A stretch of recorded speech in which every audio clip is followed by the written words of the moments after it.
বা এফএএসকে দেওয়া status of world nuclear forces report অনুযায়ী ভারতের কাছে এখন আনুমানিক 180টি নিউক্লিয়ার ওয়্যারহেড রয়েছে, আর পাকিস্তানের কাছে রয়েছে আনুমানিক 170টি। मुझे एहसास है हर भारतीय का खून आतंकी हमले की तस्वीरों को देखकर खौल रहा है। প্রতিরক্ষা বিশেষজ্ঞরা পাকিস্তানের পরমাণু হুমকিকে বিন্দুমাত্র গুরুত্ব দিতে নারাজ। Entire nation is expecting some spectacular something, যেটা ওরা গর্ব করে বলতে পারবে যে আমাদের সৈন্যরা কিংবা আমাদের সরকার, দেখো তোমরা এতদিন ধরে বলছিলে কিভাবে অ্যাকশন নিতে পারে। মিলিটেন্টদের উপরে একবার যে মাউন্ট করো, মানে ওয়ান্স ফর অল তাদের জন্য আমরা নিকেশ করে দিতে পারি, এবং যদি ভবিষ্যতে যদি কেউ চিন্তা ভাবনাও করতে যায় সে কেঁপে উঠে যেন।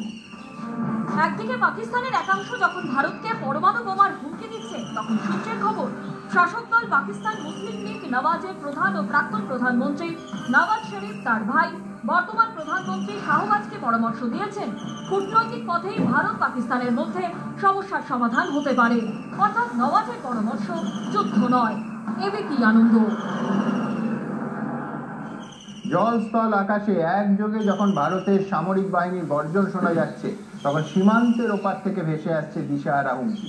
পাকিস্তানের রেলমন্ত্রী বলছেন যে পাকিস্তানের 130টা পরমাণু অস্ত্র তো শোপিস নয়, তাক করা আছে ভারতের দিকে। এই আবহে আবার পাকিস্তান সেনাবাহিনীর মধ্যেই বিদ্রোহ দেখা দিয়েছে।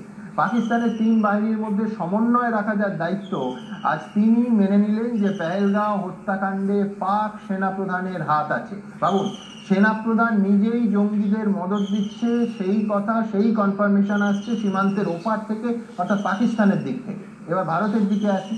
দেখুন, প্রথমে 24 তারিখ বিহারের জনসভা থেকে, তারপর গতকাল মানে 27 তারিখ মন কি বাতে দেশের প্রধানমন্ত্রী যখন 4 দিনের মধ্যে দুবার বলেন যে 1, জঙ্গি এবং তাদের মদতদাতারা এমন শাস্তি পাবে যা কল্পনারও অতীত, 2, আক্রান্তদের পরিবার বিচার পাবেন, বিচার পাবেনই, 3, কঠোরতম জবাব পাবে জঙ্গিরা, এবং 4, হামলার ছবি দেখে প্রত্যেক ভারতবাসী রক্ত ফুটছে, তখন প্রত্যাঘাত যে হবে এটা নিয়ে সংশয়ের কোনো জায়গা থাকে না। কিন্তু প্রশ্নটা থাকে, যে প্রশ্নে আমি আমার প্রথম বক্তা ব্রিগেডিয়ার দেবাশিস দাসের কাছে যাব, যে সেই প্রত্যাঘাত কবে, কিভাবে এবং কতটা মারাত্মকভাবে। যখন আমি অনুষ্ঠান শুরু করছি